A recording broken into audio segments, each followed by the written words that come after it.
Olá, louvado seja nosso Senhor Jesus Cristo, para sempre seja louvado, glória ao Pai, ao Filho e ao Espírito Santo, como era no princípio, agora e sempre. Amém. Queridos irmãos e irmãs, paroquianos da nossa paróquia Nossa Senhora da Abadia, aqui na Lagoa da Confusão, 1º de janeiro de 2022, ano C da igreja, nós aqui nos encontramos. A igreja celebra hoje, nesse sábado da oitava de Natal, a memória de Santa Maria, Mãe de Deus, a sua solenidade. E o evangelho que nós temos nesse primeiro dia, tirado de Lucas, capítulo 2, versículos de 16 a 21.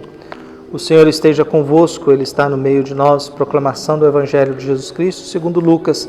Glória a vós, Senhor. Naquele tempo, os pastores foram às pressas a Belém e encontraram Maria e José, e o recém-nascido deitado na manjedoura. Tendo-o visto, contaram o que lhe fora dito sobre o menino. E todos que ouviram os pastores ficaram maravilhados com aquilo que contavam. Quanto a Maria, guardava todos esses fatos e meditava sobre eles em seu coração. Os pastores voltaram glorificando e louvando a Deus por tudo que tinham visto e ouvido, conforme lhes tinha sido dito. Quando se completaram o 8º dia para a circuncisão do menino, deram-lhe o nome de Jesus, como fora chamado pelo anjo antes de ser concebido. Palavra da salvação. Glória a vós, Senhor. Caros paroquianos, um psicólogo chamado Viktor Frankl, que nasceu em 1905 e morreu em 1997, que é o criador da logoterapia e uma das terceiras escolas depois de Freud, dizia que a gente viva como se você estivesse vivendo a vida uma segunda vez e que na primeira vez você agiu errado. Primeiro dia do ano, é um convite interessante, talvez para a gente viver isso, que a gente possa viver a vida como se fosse a segunda vez, porque a primeira não deu muito certo. Significa que a gente tem umas experiências a mais, e que no ano passado a gente teve certas experiências e que nesse ano as nossas experiências nos ajude a viver um ano, talvez não melhor nem pior, mas viver um ano com a sua integridade, com a sua grandeza, ou com o tempo necessário para que a gente possa viver sempre mais. 1º de janeiro é uma convenção. Lá pelo ano 46 a.C., o imperador Justino decretou que 1º de janeiro seria o primeiro dia do ano. Na história da humanidade, nós tivemos várias datas que foram o primeiro dia do ano.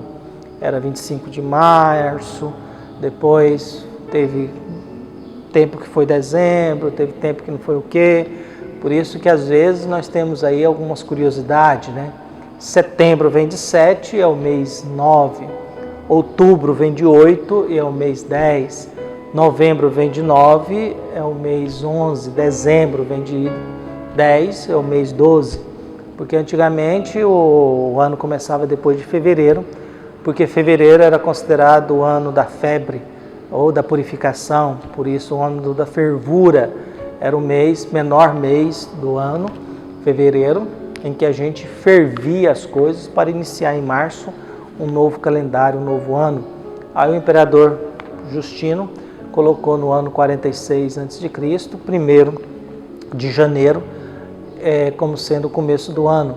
Depois o Papa Gregório, em 1580 e pouco, determinou que 1º de janeiro seria oficialmente o primeiro dia do ano, mas descobriram um erro no calendário antigo e por isso tem 10 dias aí que não existe, 10 dias aí que não existe no mês de outubro, 10 dias que dia 4 até 15 de outubro de 1587, se eu não me engano, o dia que morreu Santa Teresa d'Ávila, esse não existe no calendário, foi pulado para ajustar o calendário antigo do imperador Justiniano e estabelecemos o calendário gregoriano.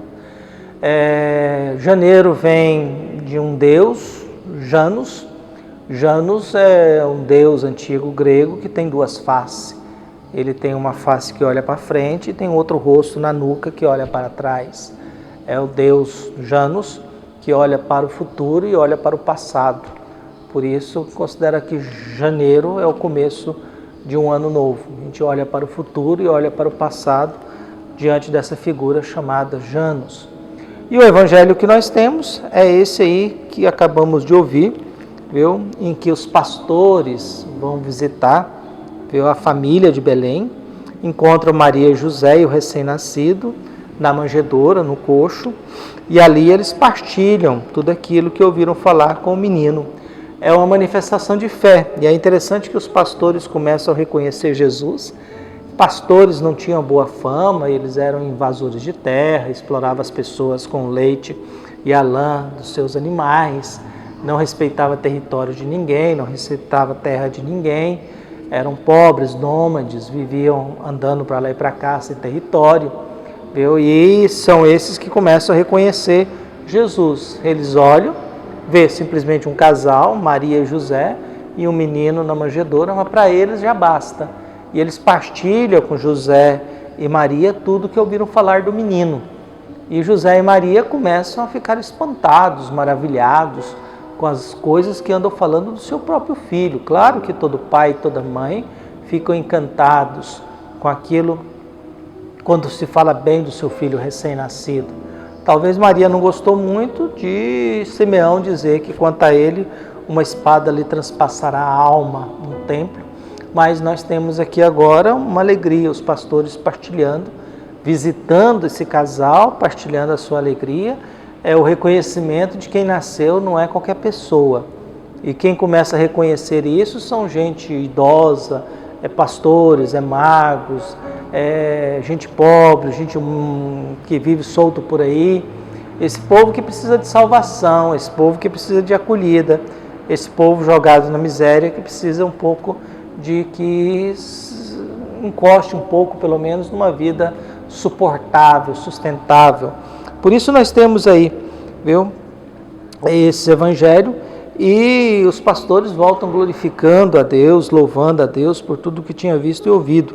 E termina dizendo, quando se completou o 8º dia, é a circuncisão. A circuncisão era a marca deixada para o povo de Deus. Era a marca deixada no corpo do homem, para que mostrasse que pertence ao povo de Deus. E é nesse período que dá-se o nome à criança, no 8º dia depois do seu nascimento. Por isso, o que nós temos no evangelho de hoje, essa passagem simples, dos pastores que vão reconhecendo Jesus, e nós somos convidados a reconhecê-lo na nossa vida, no nosso tempo, na nossa história. Nós somos convidados a pensar como é que vai ser esse tempo.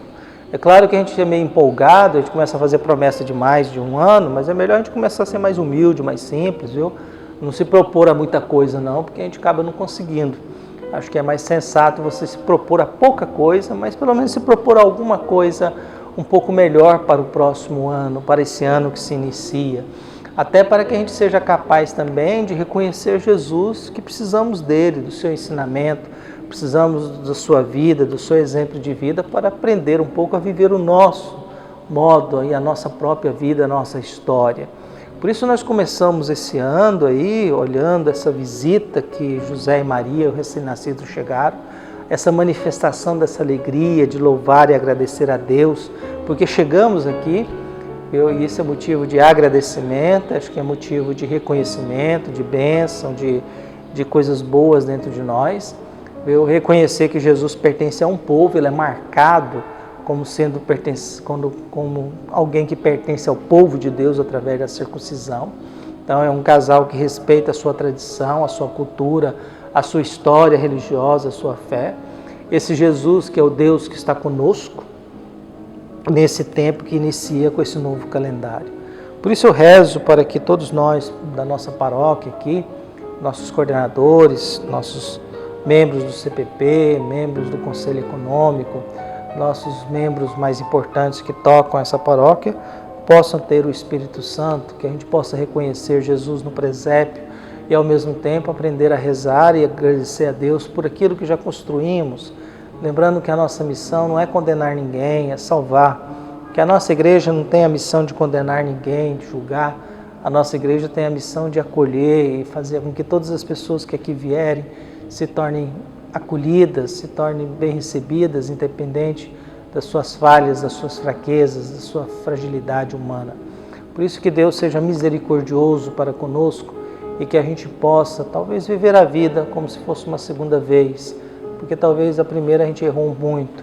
Mas o importante não é o fato de a gente ter errado, o fato importante é que a gente tem chance de viver uma segunda vida.